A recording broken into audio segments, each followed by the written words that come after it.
Hello po people! So for today's mini vlog is ayan, naglalaro na naman po ako ng linis-linisan, char lang.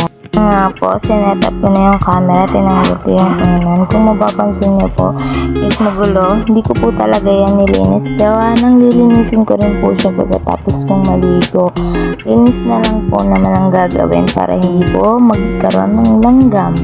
Ayan, so linis-linis lang, tabi-tabi ng gamit yung tingnan na nga po, nag-inayos ko lang po yung mga kusot dyan, tapos yung mga gamit ni Bibi, inayos ko yung mga gagamitin niya para sa gabi.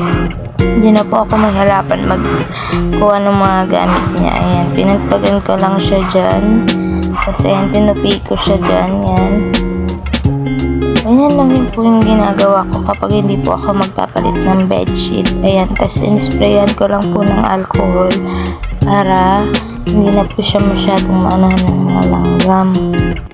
Ewan ko kapag may mga ganito talaga naging kaugalian ko na, pati sa panganay ko ganito rin ako. Hindi ko lang nabibidyohan kasi nahihiya pa ako that time. Pero ngayon sige na nga, kakapalan ko na yung mukha ko para lang sa pag-vlog. So ayan na nga, ninaayos ko pa din siya dyan kasi nga busot-busot, and mga ice-ice lang siya. So by the way guys, naka-speed lang siya, yung speed niya is 2. Ayan, isipot ng alcohol para sa mawala yung amoy ng gatas. Ayan na nga po ako, magtutupi ulit tayo ng ating kumot. Ayan, sorry guys, hindi ko napansin talaga yung ilaw dyan. Ngayon ko lang din napansin. Tapos ayan, nilinis ko po yung aming electric fan dyan sa taas. Tinanggal ko na. Ganito lang po ako maglinis ng electric fan guys. Hindi ko po siya binabasa ng tubig. Hindi katulad ng iba kasi nakasabit lang po yan. So hindi ko alam kung paano tatanggalin. Babaklasin lahat. Kaya wipes na lang po yung ginagamit kong pangpunas dyan. So ayan, hindi ko napansin yung ilaw. Pasensya na po. Kanina po ako ni Lord Char lang. Muna po Lord, di pa ako ready. Maliit pa po si Bunso. So hindi ko na siya in-speed. Hindi ko na siya ginanon kasi gusto ko makita nyo kung paano ko siya nililinis. Ayan, hindi po siya binabasa. Nakadalawang wipes lang ako dyan kasi hindi naman po ganun kadumi yun. Kasi nilinis ko na po siya hindi ko lang po napakita. Hindi ko lang po nakuha ng video. Pero ayan po. Inis lang po siya niyan. Ayan, ganyan ko lang po siya linis. Hindi ko na po siya binabasa. Ayan, katulad ng ibang electric fan is anuhan mo po ng tubig. Ayan po yung wipes ko na lang para mabilis. Ayan, kinabit ko na nga po siya dyan sa taas. Hindi lang siya kita kung paano ko siya ikakabit, pero may kabitan po siya dyan, may pako po nakalagay dyan sa taas. Ayan, nung bago siya malakas, tapos mga ilang araw lang or ilang buwan lang namin siyang ginagamit, medyo mahina na siya ng konti. So pinakabit ko na. Hindi nang pansin ninyo nakasampay. Pasensya na talaga guys, hindi ko talaga nakita lahat. Ngayon lang na nag-i-edit ako. Ayan, so ayan na nga, ina-under ko na nga yung electric fan. Medyo lumakas siya ng konti kasi naglinis na siya, siguro sa loob yun. Kaya na nga po, tapos na ako at bababa na nga po ako para kunin si baby.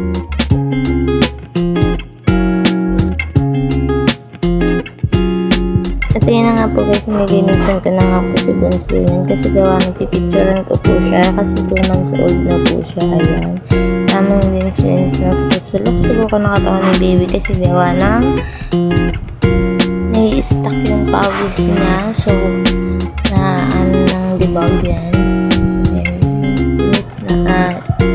So ayan, exercise lang na po yun. So ayan na nga, pilit lang. Wala pong force yan guys, sa taas sabihin nyo baka mapilayan si baby. Hindi po, dandan lang din po yan. So ayan, ganyan, para hindi po siya sakang or piki. Ayan, exercise para hindi po siya mahirapan dumumi kasi breastfeed po siya. So ilang araw po bago ba tumae ang baby pag breastfeed. So ayan, ganyan lang ang ginagawa ko sa araw-araw.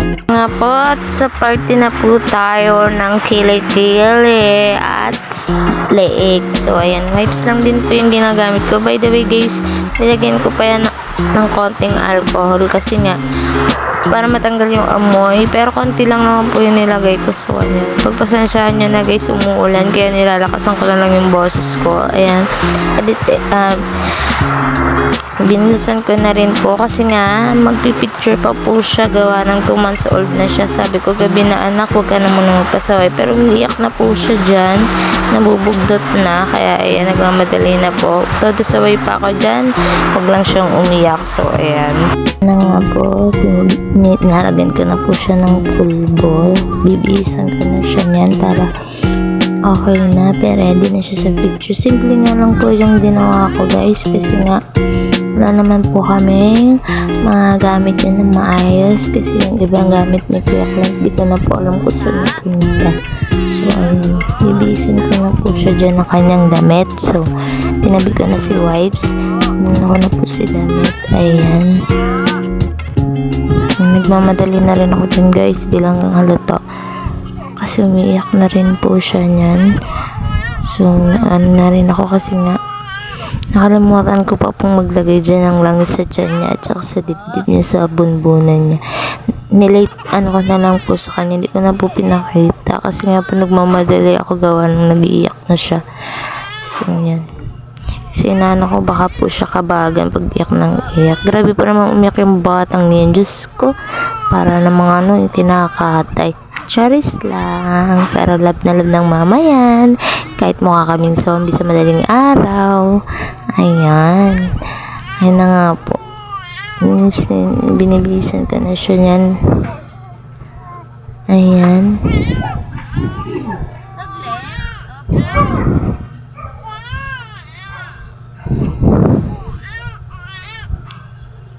yan, tinatali ko na nga po yung kanyang ang damit.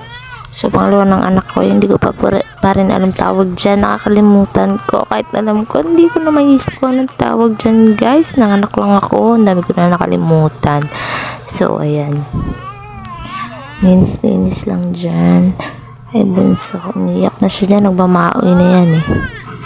Ayan, sinasaway ko pa siya ng ganon. Ayan, tapos minimedyasan ko na po siya. Minimedyasan? Ano yun? Minimedyasan ko na po siya dyan. Ayan. Ayan, inano ko na nga po siya. So, ayan. Ano pong pansin nyo, nagme-message sa akin, nagme-message po yung aking pamangkin. So, tuloy lang tayo, laban lang. Ayan, isa pa. O, diba? Nag-chat ulit. Ano ka ba? Yan na nga po. Sinasatan ko na nga po siya dyan ng pajama. Speed ko na po kasi sobrang haba. Ay. At ayan na po yung final outfit niya. Wala man lang ka-effort si Mama Bunso. Di ko naman kasi alam yun. Nakatingin siya sa camera. Say bye-bye, Bunso. Ayan. Pibisa ko na siya picturean dyan. Pero mo naman, nagmamaki sa lubong ang kilay. Diyos ko naman. Yan lang. Thank you sa panonood.